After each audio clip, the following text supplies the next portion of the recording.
En este momento presentamos Contacto Noticioso, información del acontecer de la región sur de Guatemala, entrega que nos hace el periodista José Luis Aragón Rodríguez.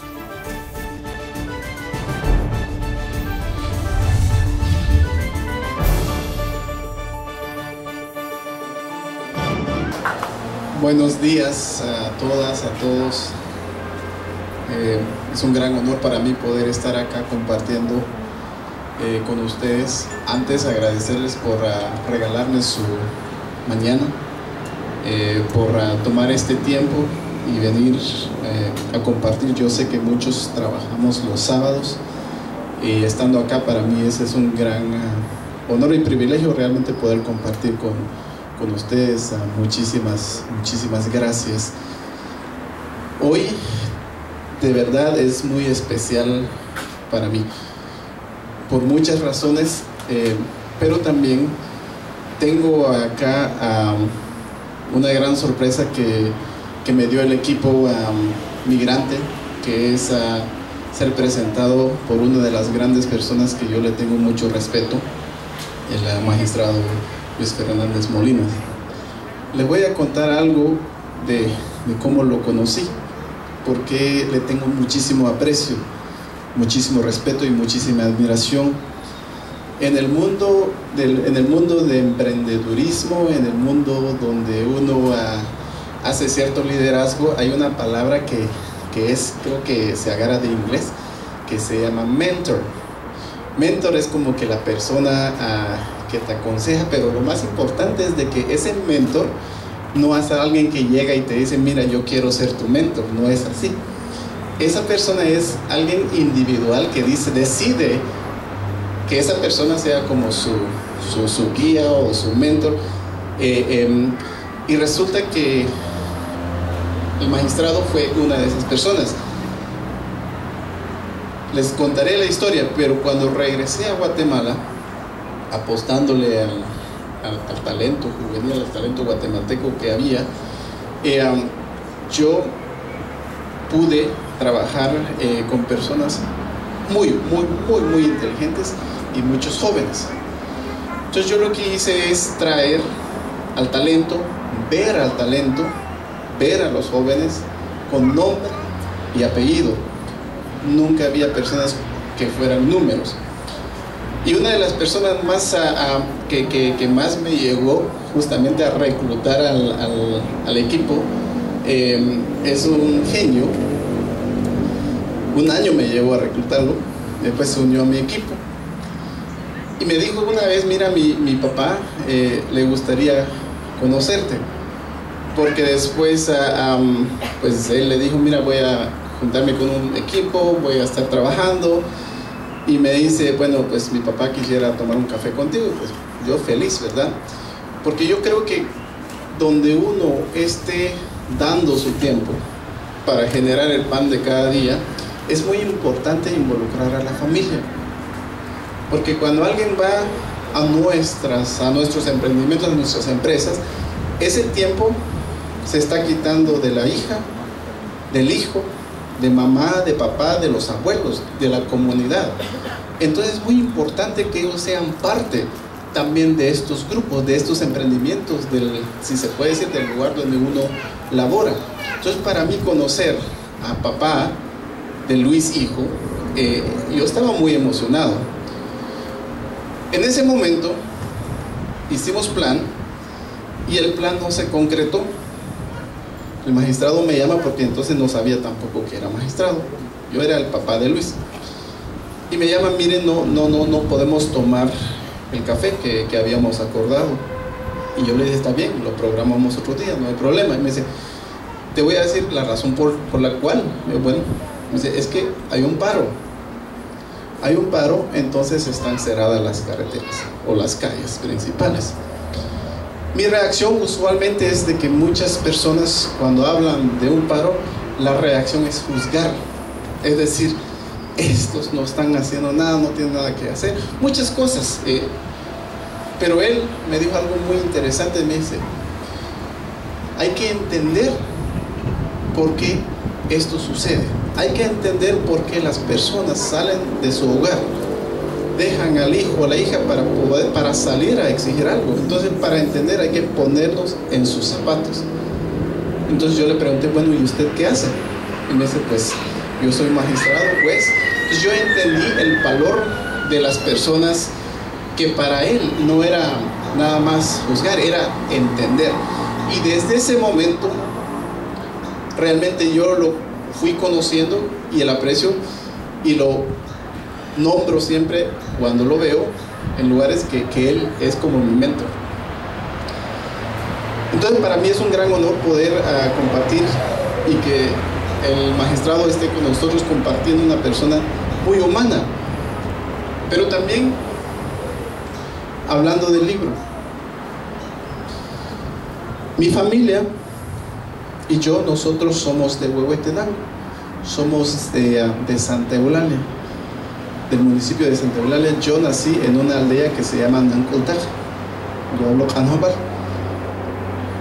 Acá fui a castellanización. Yo creo que algunos que aprendieron español saben esto. La castellanización era una clase antes de tomar los cursos regulares o primaria. Era donde pues aprendías lo básico en español y después podías entrar y tomar clases pues, ya en el sistema educacional español. Pero durante ese momento nosotros vivíamos en la aldea. Mi familia era una familia jornalera. Yo creo que muchos podemos relacionarnos con eso, jornaleros. Nosotros llegaba un camión, no era una camioneta, llevaba un camión a Santa Eulalia, nos ponían en cuadrillas, le decían, pero lo que hacían era traer a mamá, a papá y a toda la familia y nosotros los niños. Yo en ese tiempo pues era pequeñísimo, yo me acordaba, y veníamos todos a pepenar café y cardamomo. Eso era en el tiempo de nuestras vacaciones. Interesantemente, las vacaciones de fin de año están alineadas a las cosechas, ustedes lo saben. Eso es de donde venía mi familia. En un momento hubo una partición de parcelas, y a nosotros nos tocó una parcela que estaba en esta aldea que se llama Cocola Grande, también en Huehuetenango, que era pasando Santa Cruz Varías. Vas a San Mateo Ixtatán, San Juan, y vas a Santa Cruz Varías y caminabas, llegabas a Cocola Grande. Era tierra caliente, daba café y daba cardamomo. Entonces ya cuando eso pasaba, lo que nos hizo eso a nosotros es de que nos estabilizó. Entonces, en lugar de ir en diferentes fincas, íbamos a Cocola Grande cada fin de año, lo mismo, a trabajar, pero era diferente. Plantabas una planta de banana, que veo aquí, que tenemos aquí atrás, habían plantas de banana, y al año pues ya estaba grande y hasta podías cosechar. Entonces la estabilidad era allí, de que nosotros podíamos plantar nuestros granitos de maíz o plantas, bananas o café, que pues está un poquito más largo, 3-5 años, pero había esa estabilidad. Pero también lo que daba esa estabilidad es que daba más tiempo. Pues mi papá y mi mamá, que nunca fueron a la escuela, mi papá aprendió por él a leer y a escribir, y era el bilingüe de la comunidad. Entonces él terminó siendo el líder comunitario, presentando a sus hermanas y a sus hermanos del pueblo y de la aldea. Después pasaron a las elecciones y a él lo escogen como vicealcalde de Santa Eulalia. Entonces aquí tenía dos roles, era líder comunitario y era vicealcalde. En la mitad de los 80, cuando Huehuetenango estaba en una situación muy difícil. Había muchos muertos, aparecían en cualquier lugar colgados en árboles, había mucho, era muy difícil. Entonces a él, como decía el video, y a mi familia, pues nos comenzaron a perseguir, pero eran de ambos bandos, porque como él era vicealcalde, entonces decían pues era parte del gobierno, pero también era el líder comunitario, que era parte del otro. Así que estábamos en la mitad de una guerra sin sentido, cosas que nosotros no queríamos y no buscábamos. y lo llegaron a buscar para matarlo. Fue ahí donde tuvo que salirse para salvar su vida y eventualmente a nosotros. Muchas personas ya regresando aquí al país, amigos muy queridos, me preguntan y me dicen: Marcos, si el país te expulsó y estás bien, ¿por qué estás regresando? Y yo les contesto: yo amo a Guatemala, yo amo a mi país, yo amo a mis hermanas, a mis hermanos. El país no fue la que me expulsó, fueron las circunstancias que habían en ese momento, las pocas personas malas que estaban haciendo decisiones por todos nosotros que eran malas. Fue eso lo que me sacó del país, nunca me expulsó, fueron esas circunstancias. Cuando nos fuimos, mi papá se fue primero, después se llevó a mis hermanos, se llevó a mi mamá. Uno de mis hermanos, aquí está Leonardo, se fue a los 16. Llegó a trabajar porque pues ya era más grande, y pues él envió por nosotros.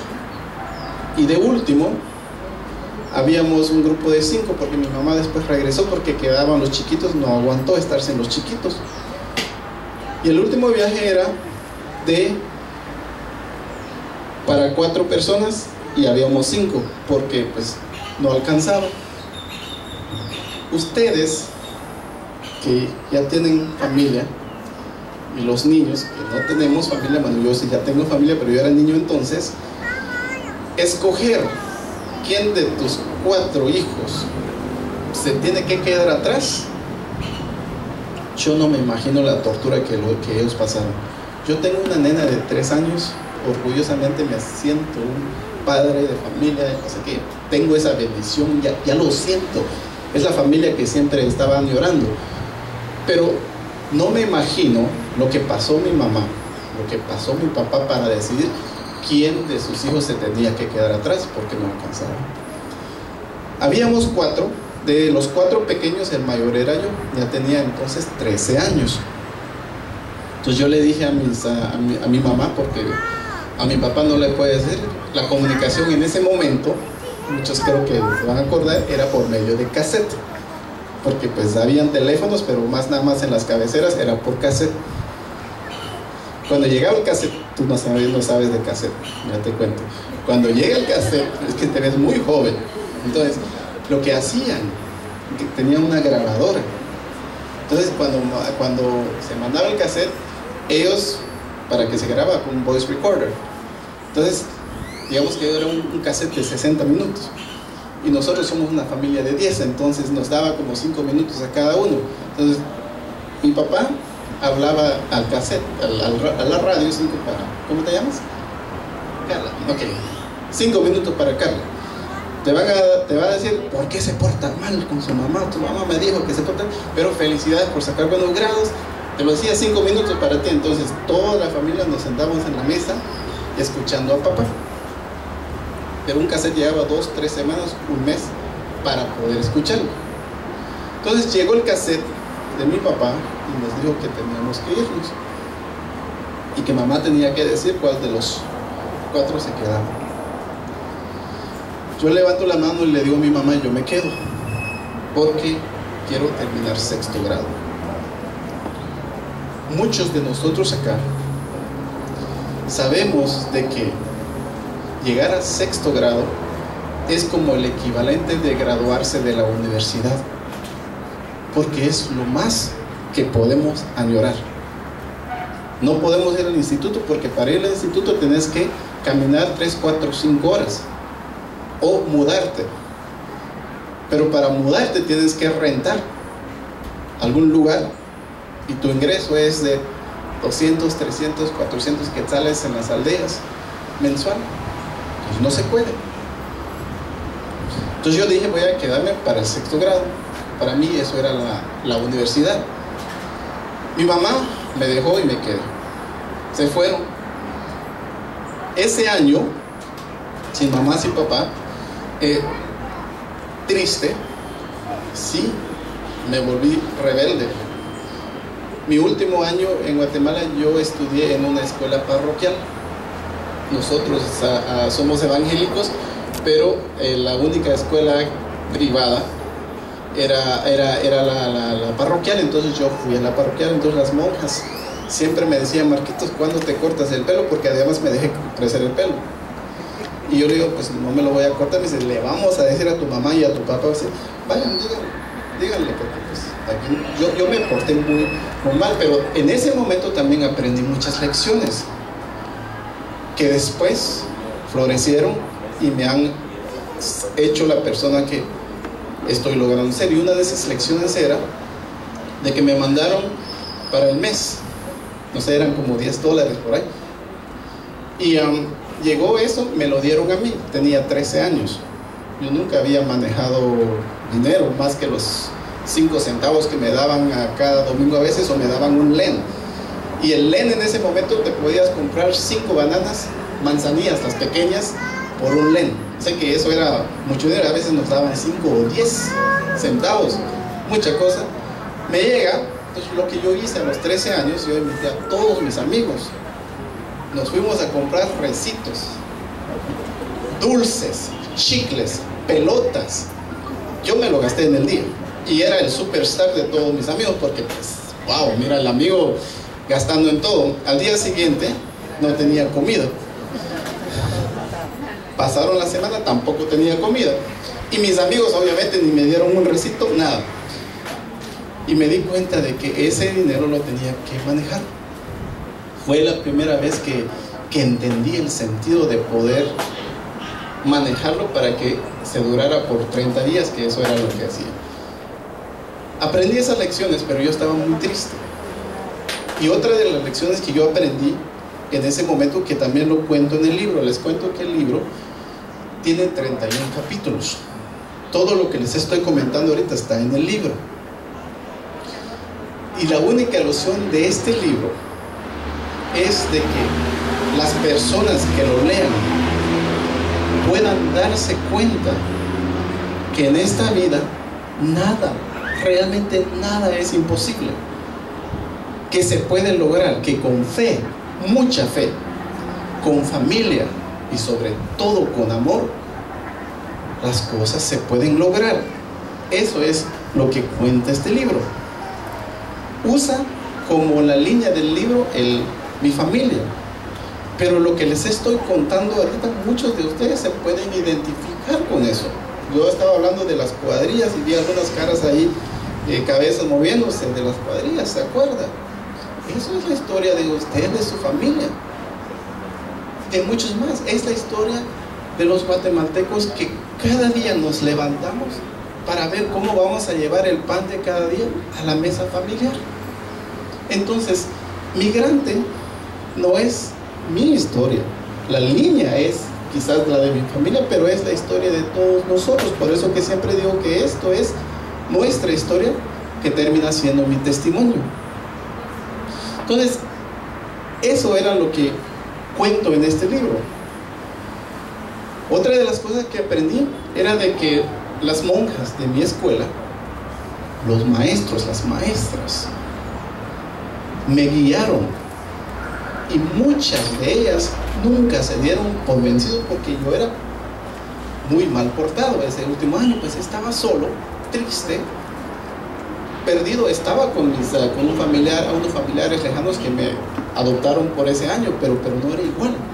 Entonces la tristeza, estar solos, con miedo, hace que un joven, un niño, reaccione de diferentes formas.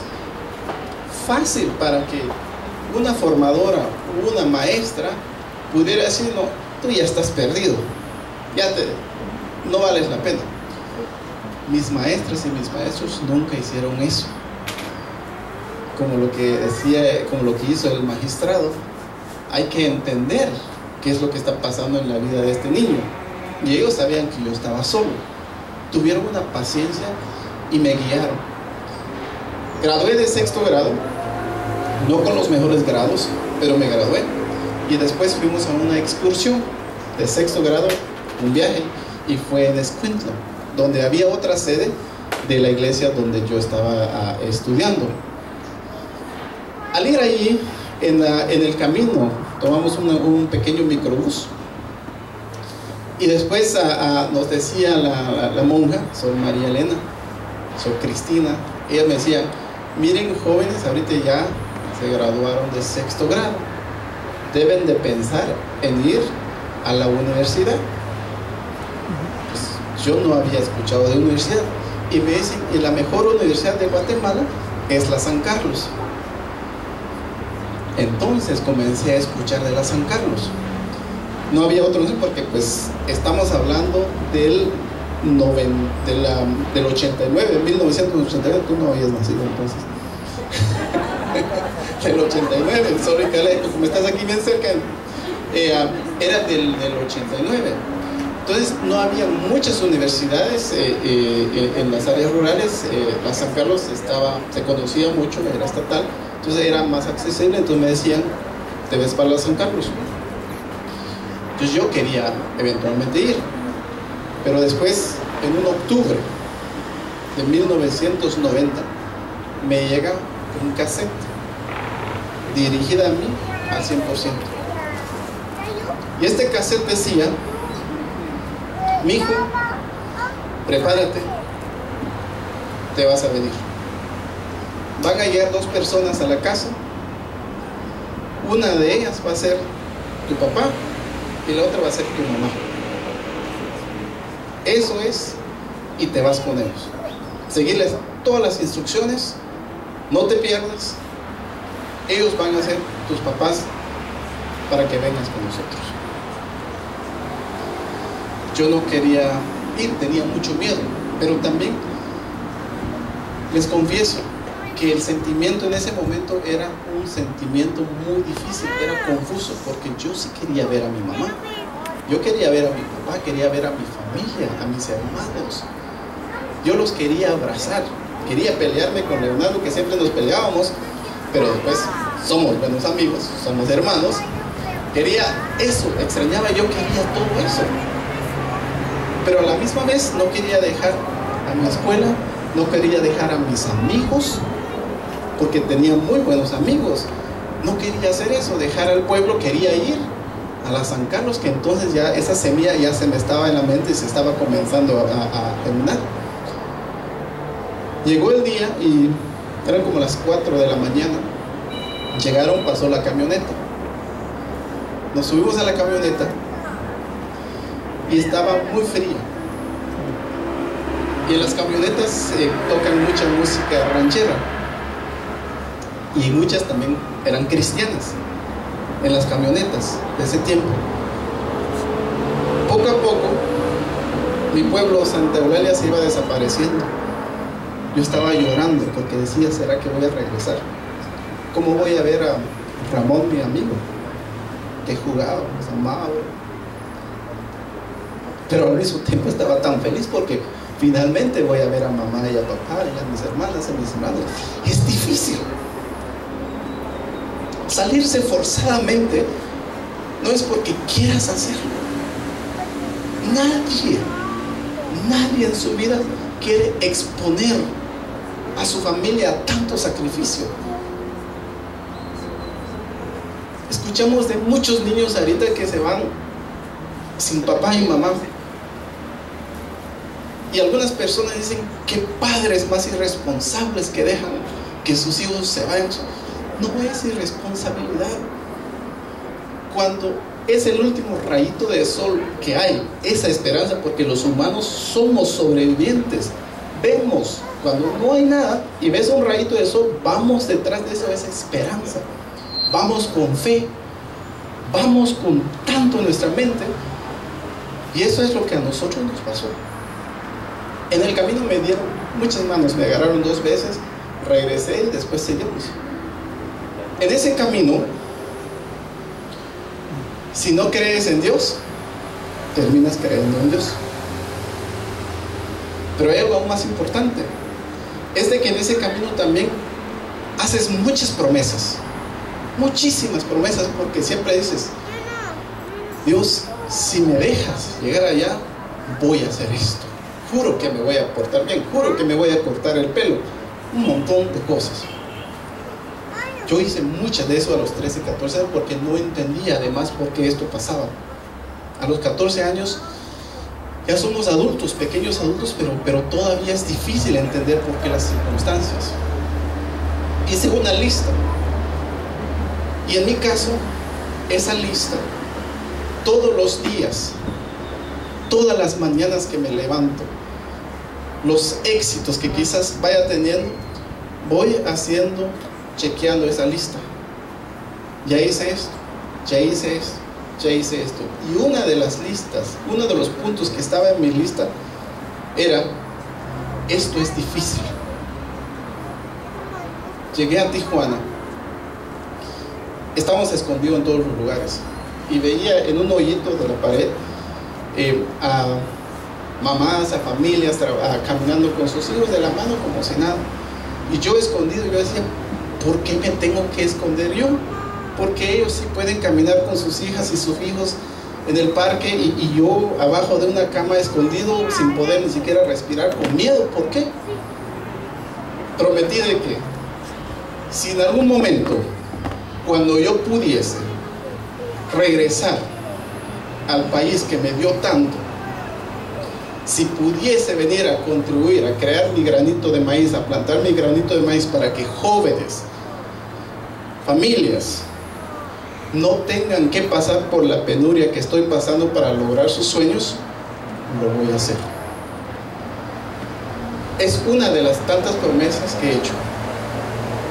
Y tan pronto que logré crear esta empresa tecnológica, que también fue otro camino difícil, está en el libro, tuve la oportunidad de poder o tener que crear otra de las sedes de la empresa fuera de Estados Unidos. Era una crisis financiera de 2008 que pegó a todo el mundo. Y para eso mis clientes me decían que pues ya no podían trabajar con personas en Estados Unidos y que se tenía que trabajar en otro país.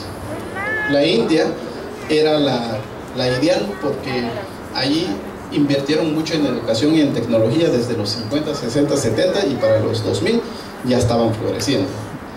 Yo quería estar en Latinoamérica y en Latinoamérica habían dos países, Argentina y México, porque Argentina y México invirtió en mucha educación y en tecnología, mucha ciencia, entonces eran los más para tecnología. Guatemala nunca apareció en mi lista de que mis asesores me habían dicho en dónde pudiese comenzar en Latinoamérica, porque les dije, miren, evalúen Latinoamérica y denme la lista donde pudiéramos abrir la sede de Schumacher en Latinoamérica. Guatemala no apareció, entonces yo les digo, ¿y Guatemala? ¿Por qué no está en la lista? Y me dicen, mira, si quieres comenzar una empresa de tecnología en Latinoamérica, Guatemala es de los peores lugares que pudieras hacerlo. Y yo les pregunté por qué. En el 2008, 2007, a nivel nacional se graduaban 25 ingenieros en sistema, me decían. Entonces no hay mano de obra. Eso me decían. O sea, todas las estadísticas estaban que no, que a Guatemala no debes apostarle porque ahí no se puede. Regreso a mi promesa que hice en el camino. Y esa promesa es regresar para poder contribuir, porque si yo voy a seguir platicando de eso y no lo hago, las palabras se quedan en vano, se quedan volando, pero yo sé que las acciones hablan mucho mejor que las palabras. Entonces yo le decía, bueno, yo realmente no voy para crear tanto dinero, o sea que yo ya estoy bien, yo quiero poder crear oportunidades. Entonces yo me enfoqué más en el talento y había conocido a algunos ingenieros de sistema de aquí en Guatemala y eran estupendos, eran excelentes. Entonces yo regresé, le dije, bueno, gracias por darme la sugerencia. Ellos hicieron su trabajo, hicieron todos los estudios y pues Guatemala no, pero yo lo vi de otra forma, de poder cumplir otro de mis sueños, que era poder regresar y poder contribuir a que más jóvenes, más familias no se tengan que separar para realizar sus sueños. Y creo que lo hemos hecho con Schumacher. Lo hemos logrado, porque los jóvenes están haciendo bien. Y los que se han ido, algunos se han ido por opción. Hay dos tipos de migración. Cuando hablamos de migración, se encaja como el migrante, ¿no? Hay dos tipos de migración. Hay una migración que es la forzada, como la que me tocó a mí, que era la única forma para salvarse la vida e irse. Entonces, esa es la forzada. Hay una migración opcional, que eso es porque yo quiero. La opcional es la que queremos, porque esa no rompe familias. Esa lo hacemos porque realmente queremos. Quiero, en lugar de estar acá, quiero mudarme a Huehuetenango, por ejemplo, porque yo quiero, no porque necesito. Esa es la migración buena. Hay dos, la forzada y la opcional. Pero también hay dos tipos de migración. Cuando hablamos migración, lo primero que usualmente pensamos es el que se va para el norte. No es.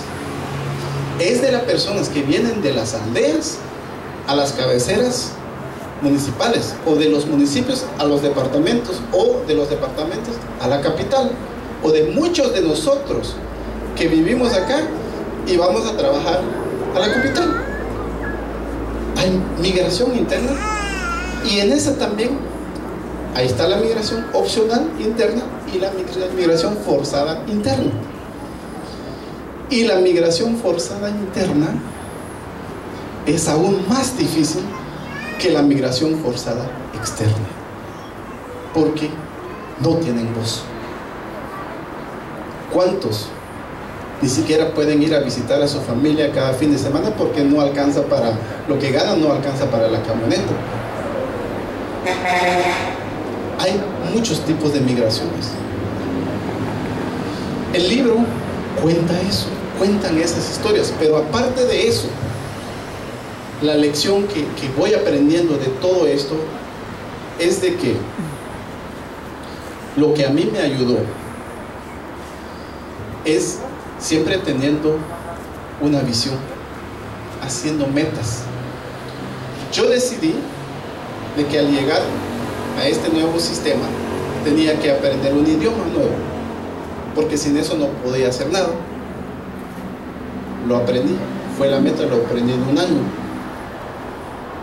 Yo también aprendí de que si quería ir a la universidad, que tenía oportunidad, tenía que tener algún trabajo o una carrera que me pudiera generar, porque yo quería apoyar a la economía de la familia.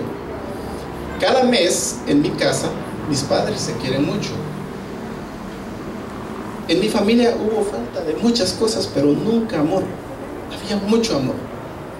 Pero al fin del mes, habían siempre, no eran peleas, pero había mucho argumento, porque mi papá llegaba y preguntaba por qué llegó la factura del gas muy alto, por qué llegó la factura de electricidad muy alto, por qué compraron en lugar de 4 galones de leche 5, por qué tantos. Había carencia. Yo lo que quería era trabajar para poder apoyar en esa economía. Es lo que los hijos vemos. De chiquitos vemos esto enfrente de nosotros. Lo que uno quiere hacer es tratar qué voy a hacer para resolverlo, qué puedo hacer. Yo decidí de que me iba a meter en una carrera que pudiera generarme ese ingreso. No fue fácil. En el camino hay barreras, en cualquier camino. Para los jóvenes, lo que les puedo decir es, recuerden de los sueños que yo tuve, hacer todos estos checklists. Es soñar. Perdamos el miedo a soñar. Perdamos el miedo de que si yo quiero ser una doctora, va a ser muy difícil. Pero esta vida es difícil. Hay barreras. La gran diferencia es qué tan rápido te puedes levantar para ir a esa meta. Aún con hambre, porque andamos con tanta hambre. Si tienes una meta y trabajas a ello, a veces hasta se te olvida, y no es saludable para nada, pero puedes alinearte detrás de lo que quieres y ver ahí.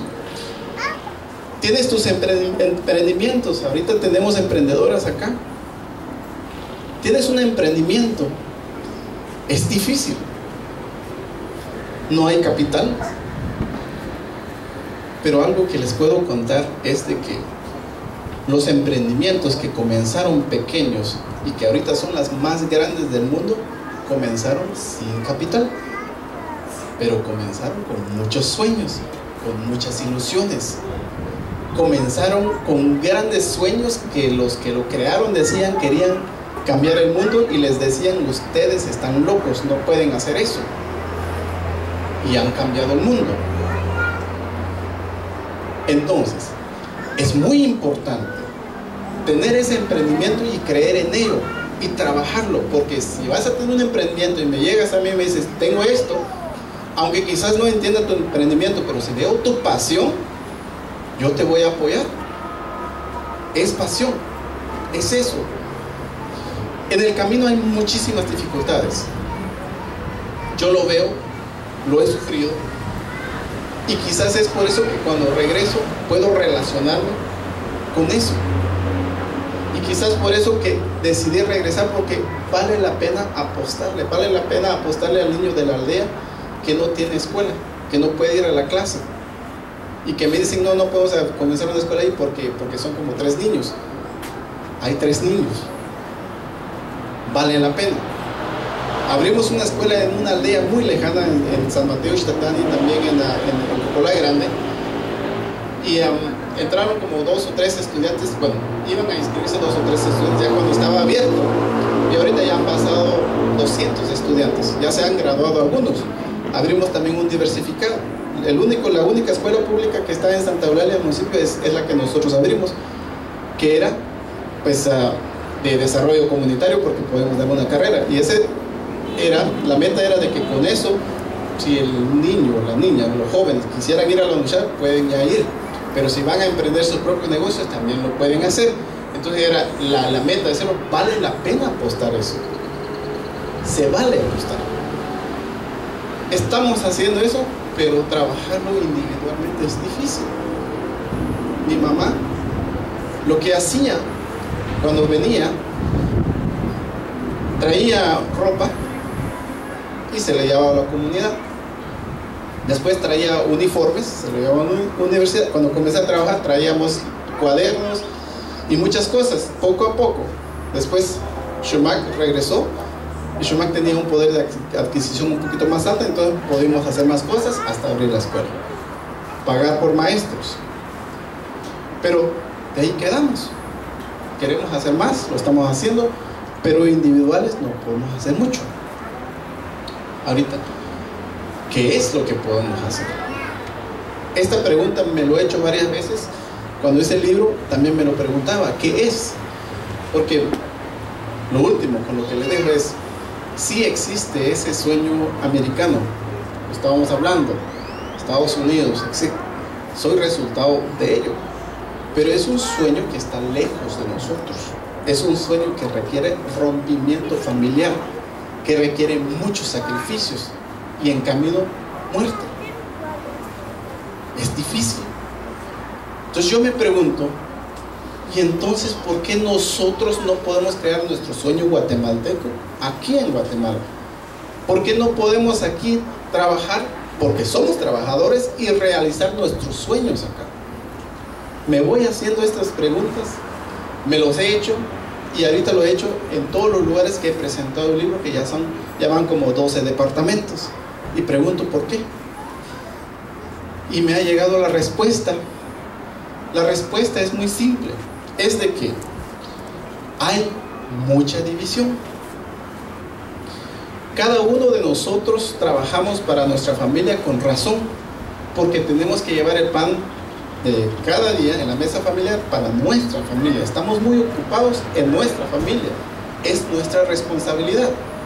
Pero si con esa misma responsabilidad nos unimos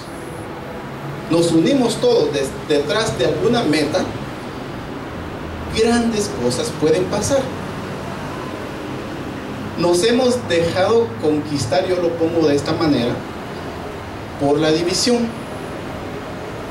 Nos hemos dejado que nos tiren tantas cosas para estar dividido, que aquel es de aquel, aquella de acá, porque divididos somos más débiles. El poder colectivo es fuerte. Nosotros, los humanos, las personas, los ciudadanos, somos los más importantes en este país y somos los que tenemos el poder. Entonces, ¿por qué no nos unimos? Y aquí es donde traigo yo una propuesta. Mi propuesta es unirnos, porque yo sé que para nosotros es importante tener visiones, sueños. Ya que tenemos visión y queremos llegar a un lugar, hay algo en el camino, o nos apartamos y nos alineamos, o lo destruimos en su camino para poder llegar a la meta. O sea que eso se puede. Entonces, para mí es muy importante que tengamos una visión y una meta. Y la visión y la meta que yo quiero crear y quiero ofrecer y proponer es este sueño guatemalteco. El sueño guatemalteco. Pero este sueño guatemalteco no lo puedo hacer solo yo. No lo puede hacer nada más el magistrado, no lo puede hacer nada más ustedes líderes, liderazas. Ustedes saben el trabajo que hay. Estaba hablando con liderazas. Pueden unirse en su comunidad, pero después unir el municipio es más difícil, unir el departamento más difícil, es muy difícil. Entonces se cansa uno. Nadie va a llegar de la noche a la mañana a salvarnos, nadie va a llegar a decirnos esto es para ti y se resuelve todo su problema. No se puede. La única forma de lograrlo es haciéndolo juntos. ¿Qué es el sueño guatemalteco? Educación de calidad, trabajos dignos, desarrollo humano integral, un país moderno con transparencia, un lugar donde a los niños de Cocola Grande o de las aldeas, aunque haya nada más un niño, se le apuesta al igual que los que están en la ciudad. Un país, sueño guatemalteco, donde la migración forzada sea nada más una cicatriz en nuestra historia y que la migración opcional sea la que exista, donde nuestros niños, niñas menores de 5 años ya no estén en desnutrición. Y todo esto ustedes lo ven, sí se puede, pero la única forma de hacerlo es unirnos detrás de ese sueño. Es la ilusión del libro. La ilusión del libro es inspirar, crear equipo, donde cada uno, cada miembro del equipo tome responsabilidad por sus propias acciones.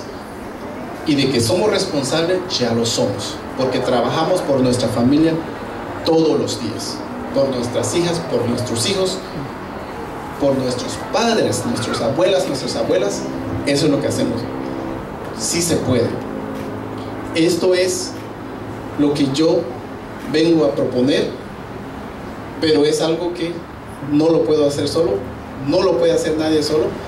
Nos tenemos que unir detrás de esta visión para llegar al país que queremos y el país que sea digno para heredar, el país que tú vas a agarrar y vas a manejarlo expandiendo ese sueño guatemalteco.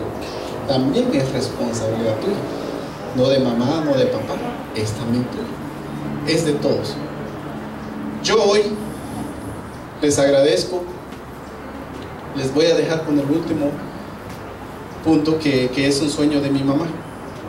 Mi mamá falleció en 2016 de cáncer de pulmón. Creemos que era por el fuego de leña que ella tenía, porque mi mamá, cuando íbamos a las fincas, ella le cocinaba a los obreros, 50 obreros, se levantaba a las 3 de la mañana a darles desayuno, almuerzo y cena. Teniendo pues 4 o 5 hijos, era muy difícil. Muchos de ustedes van a saber cómo son esos. Nosotros somos 9 hijos, hijas en todo. Entonces ella sufría mucho eso. Pero también mi mamá era una mujer de mucha fe.